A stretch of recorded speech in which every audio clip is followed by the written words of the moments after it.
ഇപ്പൊ എന്ന് പറഞ്ഞിട്ടുണ്ടെങ്കിൽ നമുക്ക് ഏത് സമയത്തും വേണമെങ്കിൽ എന്തൊക്കെ ചെയ്യണം നമുക്ക് ഓടി ഇറങ്ങി നടക്കാം. പക്ഷെ ആ ഒരു സമയം എന്ന് പറഞ്ഞിട്ടുണ്ടെങ്കിൽ ഞാൻ കൂടുതൽ എൻ്റെ പ്രിയോറിറ്റി ജസ്റ്റ് ഒന്ന് മാറും. ആ സമയത്ത് എനിക്ക് ഇപ്പൊ ഈ ചെയ്യണ പോലെ എനിക്ക് അത്രയും ഇതിലോട്ട് ചെയ്യാൻ പറ്റില്ല. ഇതാണെങ്കിൽ എനിക്ക് ഒരു ഫോൺ വിളിച്ച് കാര്യങ്ങൾ കോർഡിനേറ്റ് ചെയ്താൽ പോലും ഞാൻ എപ്പോഴും ഇവിടെ അവൈലബിൾ ആവണം എന്നില്ല. എനിക്കിപ്പോ ഒരു ഫോൺ വിളിച്ച് കാര്യങ്ങൾ കോർഡിനേറ്റ് ചെയ്യാൻ പറ്റുന്ന ഒരു സാഹചര്യം വേണം കല്യാണത്തിന് മുന്നേ എന്ന് എനിക്കൊരു ആഗ്രഹം ഉണ്ടായിരുന്നു. വെൽ പ്ലാൻഡ് ആണല്ലോ. കാര്യങ്ങളെല്ലാം വളരെ സെറ്റ് ചെയ്ത് എല്ലാം സെറ്റ് ആക്കി വെച്ചിട്ടുണ്ട് ബുട്ടീക്കിന്റെ കാര്യത്തിൽ. ഇനി റോബിന്റെ കൂടെയുള്ള ലൈഫ് സമാധാനമായിട്ട് എൻജോയ് ചെയ്യാന്നുള്ള ഒരു ഇപ്പൊ എന്റെ എല്ലാം എന്ന് പറയണത് ഇതാണ്. അപ്പൊ എനിക്ക് ഇതിലോട്ടേക്ക് ഞാൻ നെക്സ്റ്റ് ഇയറിൽ കടക്കുമ്പോ എനിക്ക് എന്റെ ഫുൾ എന്റെ അറ്റൻഷൻ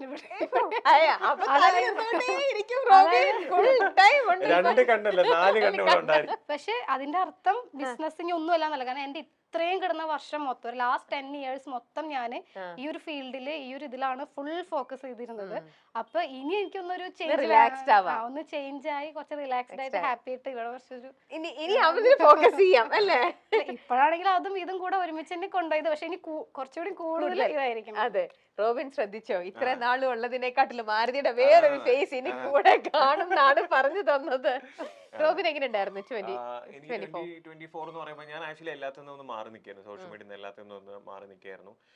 ഞാൻ ആക്ച്വലി എന്താ പറയാ, എനിക്കങ്ങനെ ഭയങ്കര വലിയ സംഭവമായിട്ട് ഒരുപാട് കാര്യങ്ങളൊന്നും നടന്നിട്ടില്ല. പക്ഷെ എല്ലാ കാര്യങ്ങളും എനിക്ക് ഒരുപാട് നല്ല കാര്യങ്ങൾ, പോസിറ്റീവ് കാര്യങ്ങളുണ്ടായിരുന്നു, നെഗറ്റീവ് കാര്യങ്ങളുണ്ടായിരുന്നു.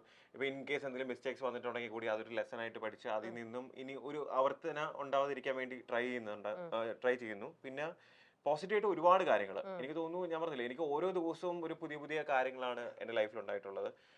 മെയിൻ ആയിട്ടുള്ള കാര്യം എന്ന് പറഞ്ഞാൽ ഞാൻ ആഗ്രഹിച്ചിരുന്ന എൻ്റെ കല്യാണത്തിന്റെ ഒരു തീയതി ഈ വർഷമാണ് നമ്മൾ തീരുമാനിച്ചത്. 2024 തീരുമാനിച്ചത്. അതിനെക്കാട്ടി ഉപരി എൻ്റെ പ്രൊഫഷനിലേക്ക് ഞാൻ തിരിച്ചു വരാം, മെഡിക്കൽ ഫീൽഡ്. ഞാൻ ബിഗ് ബോസ് കഴിഞ്ഞതിന് ശേഷം ലൈക്ക് എന്താ പറയാ, എൻ്റെ പ്രൊഫഷനിലേക്ക് അധികം ഞാൻ വന്നിട്ടുണ്ടായിരുന്നില്ല. കാരണം ഞാനൊരു റൈറ്റ് ചോയ്സ് അല്ലെങ്കിൽ റൈറ്റ് ഒരു ഡിസിഷൻ എടുക്കണം എന്ന് ഞാൻ പ്ലാൻ ചെയ്തിരുന്നു. കാരണം ഞാനിപ്പോൾ ഒരു ഡോക്ടറായിട്ട് ഒരു ഹോസ്പിറ്റലിൽ വർക്ക് ചെയ്ത് കഴിഞ്ഞാൽ അത്രയും പേരിലേക്ക് മാത്രമേ എൻ്റെ സർവീസ് ചെല്ലത്തുള്ളൂ. ഓക്കെ, അപ്പം ഞാൻ വിചാരിച്ചിരുന്ന എന്നെ ഇഷ്ടപ്പെടുന്ന ഒരുപാട് പേരുണ്ട്. അപ്പൊ അവർക്ക് എല്ലാവർക്കും വേണ്ടി എന്തെങ്കിലും കാര്യം ഞാൻ ചെയ്യണമല്ലോ എന്ന് എനിക്കൊരു ആഗ്രഹം ഉണ്ടായിരുന്നു. അങ്ങനെ കഴിഞ്ഞ് ഞാനിപ്പോൾ ഓൾറെഡി ഒരു വീഡിയോ ഇട്ടായിരുന്നു എൻ്റെ സോഷ്യൽ മീഡിയയിൽ. സോ ഞാനൊരു international medical health care and wellness കമ്പനിയുടെ ബ്രാൻഡ് അംബാസഡർ ആയിട്ട് സൈൻ ചെയ്ത് കഴിഞ്ഞു. അപ്പം അതെന്ന് പറയുന്നത് എന്നെ ഇഷ്ടപ്പെടുന്ന, എന്നെ ഇഷ്ടപ്പെടാത്ത, എന്നെ അറിയാത്ത എല്ലാവർക്കും ഗുണം വരുന്ന ഒരു കാര്യമാണത്. സോ അതിന്റെ അപ്ഡേറ്റ്സ് എല്ലാം ഈ വരുന്ന ജനുവരി 20th ഞാനത് കൊടുക്കുന്നതായിരിക്കും. കാരണം നമ്മളെ ഇഷ്ടപ്പെടുന്നവർക്ക് വേണ്ടി എന്തെങ്കിലും തിരിച്ചു ചെയ്യണം, ഒരു ലാർജ് സ്കെയിൽ സർവീസ് ചെയ്യണം എന്നുള്ള ഒരു ആഗ്രഹം ഉണ്ടായിരുന്നു. അങ്ങനെ ഫൈനലി ഞാൻ തിരിച്ചെന്റെ പ്രൊഫഷനിലേക്ക്, back to my profession. So അതിൽ ഞാൻ എപ്പോഴും പലരും പറയാറുണ്ട് എന്റെ പ്രൊഫഷന് ഞാൻ അധികം കൺസിഡർ ചെയ്യാറില്ല എന്ന്. ആക്ച്വലി സത്യം പറഞ്ഞാൽ എന്റെ പ്രൊഫഷൻ ഞാൻ ഭയങ്കരമായിട്ട് ഇഷ്ടപ്പെട്ട് ആഗ്രഹിച്ചാണ് ഞാൻ എന്ത് ചെയ്ത ആ ഒരു പ്രൊഫഷനിലേക്ക് പോയത്. ഞാനത് സത്യം പറഞ്ഞാൽ ഒരു 8 വർഷം ഞാൻ അതിൽ ജിജി ഹോസ്പിറ്റൽ, ഞാൻ ജനിച്ച ഹോസ്പിറ്റലിൽ തന്നെ വർക്ക് ചെയ്തപ്പോഴേ നിങ്ങൾക്ക് അറിയാം. ഞാൻ അത്രയും അത് ഇഷ്ടപ്പെട്ടാണ് ഞാൻ അവിടെ വർക്ക് ചെയ്തിരുന്നത്. അപ്പൊ അതിനുശേഷം നമ്മളെപ്പോഴും ഒരു നമ്മുടെ ലൈൻ ഇങ്ങനെ സ്ട്രെയിറ്റ് ആയിട്ടല്ല, ഒരു ഹൈ ആയിട്ട് പോകണമെന്നുണ്ടെങ്കിൽ കുറച്ചൊന്ന് വെയിറ്റ് ചെയ്യുക, അതിനുശേഷം ഒരു പ്രിപ്പറേഷൻ എടുക്കുക, നമ്മൾ റൈറ്റ് ഓപ്പർച്യൂണിറ്റിക്ക് വേണ്ടി വെയിറ്റ് ചെയ്യുക. ഇപ്പൊ എനിക്ക് വേണമെങ്കിൽ ഒരു ഹോസ്പിറ്റൽ എന്ത് ചെയ്യാം, ഏത് ഹോസ്പിറ്റൽ വേണമെങ്കിലും എനിക്ക് ജോയിൻ ചെയ്യാം. അവരെന്നെ പലരും കോൺടാക്ട് ചെയ്തിട്ടുണ്ട്, പലരും എനിക്ക് ജോയിൻ ചെയ്യണമെങ്കിൽ ചെയ്യാമായിരുന്നു. പക്ഷെ ഞാൻ അതെല്ലാം ഒന്ന് ഹോൾഡ് ചെയ്ത് വെച്ചിരുന്നതെന്ന് വെച്ച് കഴിഞ്ഞാൽ റൈറ്റ് ഒരു ഡിസിഷൻ എടുക്കാൻ വേണ്ടിയായിരുന്നു. അപ്പം അതെനിക്ക് ഭയങ്കര ഹാപ്പിനെസ് വരുന്നത്. അത് എനിക്കറിയാം എന്നെ ഇഷ്ടപ്പെടുന്ന ഒരുപാട് പേർക്ക് ഞാൻ സ്റ്റെത്തിട്ട് കാണണമെന്നൊരു ആഗ്രഹമുണ്ട്. അപ്പൊ ഇനി വൈകാതെ നമ്മുടെ മെട്രോ പില്ലേഴ്സിലും ഈ പറഞ്ഞ പല സ്ഥലത്തും നമ്മുടെ ഫോട്ടോയൊക്കെ ഇതേപോലെ വരും. ഓൾറെഡി അതൊക്കെ സെറ്റാണ്. പിന്നെ ഈ ഒരു കാര്യം നിങ്ങൾക്ക് എന്താണെന്ന് അറിയത്തില്ല, അതൊരു റെവല്യൂഷൻ ഉണ്ടാക്കുന്ന ഒരു കാര്യമാണ്. കാരണം നമ്മുടെ കമ്പനി ഓൾറെഡി ഒരു 5 years ആയിട്ട് ഇതിന്റെ പിന്നിൽ അതിന്റെ ഒരു ഹാർഡ് വർക്കും അവരുടെ തോട്ട് പ്രോസസ്സും കാര്യങ്ങളെല്ലാം വെച്ച് അവരത് ഇന്ത്യയിൽ ആദ്യമായിട്ട് ഇംപ്ലിമെന്റ് ചെയ്യുന്ന ഒരു കാര്യമാണ്. സോ അതിന്റെ ഫേസ് ഞാനാണ്. ഓക്കെ, സോ അതുവഴി ഞാൻ പറയില്ലേ ഗുണമുണ്ടാവും. മനസ്സിലായി. അപ്പൊ നിങ്ങൾ 25 ഏറ്റവും കൂടുതൽ ഈ 25 നിങ്ങൾ എയിം ചെയ്യുന്നതും ഈ ഒരു പ്രൊജക്റ്റും ഈ ഒരു സംഭവം തന്നെയായിരിക്കും. പിന്നെ രണ്ടാമത് എന്റെ കല്യാണം. അതായത് ജാനുവരി പ്രൊഫഷൻ, ഫെബ്രുവരിയില് ലൈഫ്, പിന്നെ മാർച്ചിൽ ഇനി എന്തെന്നുള്ളതാണ് നോക്കേണ്ടത്. ഓരോ മന്ത് ഓരോന്ന് നോക്കി സെറ്റ് ചെയ്ത് നോക്കി കഴിഞ്ഞാല് അല്ലെ.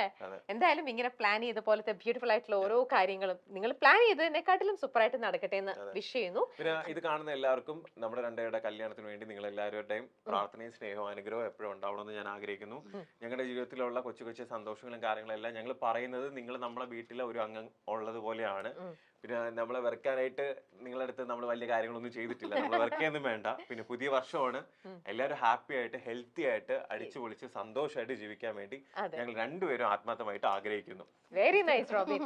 നിങ്ങൾ രണ്ടുപേരും രണ്ടെന്നല്ല ഒരേ ഒന്നൊന്നും തന്നെ നമുക്ക് പറയാം അല്ലെ. ഇനിയിപ്പോ അടുത്ത മാസം നിങ്ങൾ കല്യാണം കഴിക്കാൻ പോകുന്നു.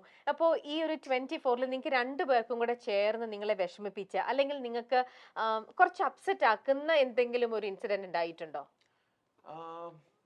രണ്ടുപേരുടെ രണ്ടായിട്ട് ചോദിക്കുന്നില്ല. ഇൻസിഡൻസ് ഒക്കെ ഉണ്ടായിട്ടുണ്ട്, പക്ഷെ നമ്മളത് ഒരുമിച്ച് മാനേജ് ചെയ്തു.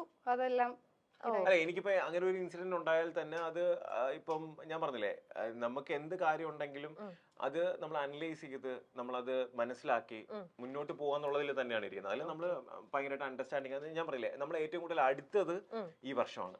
നമ്മൾ ഏറ്റവും കൂടുതൽ ക്ലോസ് ആയിട്ട് നമ്മൾ പരസ്പരം കൂടുതൽ ഡെപ്ത് ആയിട്ട് നമ്മൾ മനസ്സിലാക്കിയത് ഈ വർഷമാണ്. സോ എന്താ പറയാ, അപ്പൊ നിങ്ങളുടെ അഭിപ്രായത്തിൽ നിങ്ങളുടെ ഒരു എക്സ്പീരിയൻസിൽ എപ്പോഴും ഒന്ന് കമ്മിറ്റഡ് ആയി കഴിഞ്ഞു കഴിഞ്ഞാൽ ഇതേപോലെ കുറച്ചൊരു ലെങ്ത് ആയിട്ട് എടുത്തു കഴിഞ്ഞാൽ കുറച്ചും കൂടെ മ്യൂച്വലി അണ്ടർസ്റ്റാൻഡ് ചെയ്യാൻ പറ്റുമെന്ന് തന്നെയാണ് അല്ലെ? അല്ല, ഇതില് മുന്നേ നമുക്ക് അറിയായിരുന്നു, അല്ലെങ്കിൽ നമുക്ക് ഏതെങ്കിലും ഒരു സാഹചര്യത്തിൽ നമുക്ക് ടൈം സ്പെൻഡ് ചെയ്യാനായിട്ട് ഒരു ഗ്യാപ്പ് കിട്ടിയിട്ടുണ്ടായിരുന്നു എന്നുണ്ടെങ്കിൽ അത്രയും പ്രശ്നമില്ല. നമ്മൾ വളരെ രണ്ട് സ്ട്രേഞ്ചേഴ്സ് തമ്മിലാണ് കണ്ടത്. നമ്മൾ ഫസ്റ്റ് ടൈം കണ്ടപ്പോ തന്നെ കല്യാണം എല്ലാവരും കൂടെ ഉറപ്പിച്ചു, നമ്മൾ തീരുമാനിക്കുന്നേക്കാൾ മുന്നേ. അപ്പൊ അതിൻ്റെതായ ഒരു സമയം, പിന്നെ എനിക്കും എന്റെ കരിയർ വൈസിന് കുറെ കാര്യങ്ങൾ ചെയ്തുകൊണ്ടിരിക്കുന്ന സമയമായിരുന്നു. പക്ഷെ അത് ഒരുപാട് ആളുകളിലോട്ടേക്ക് എത്തുന്നേക്കാൾ മുമ്പ് ഈ ഒരു സംഭവം ഇടയിൽ വന്നു. അപ്പൊ എനിക്കാണെങ്കിലും എന്താ പറയാ, എനിക്ക് മൊത്തത്തിൽ അതും ഇതും എല്ലാം കൂടെ ഒരു കൺഫ്യൂസ്ഡ്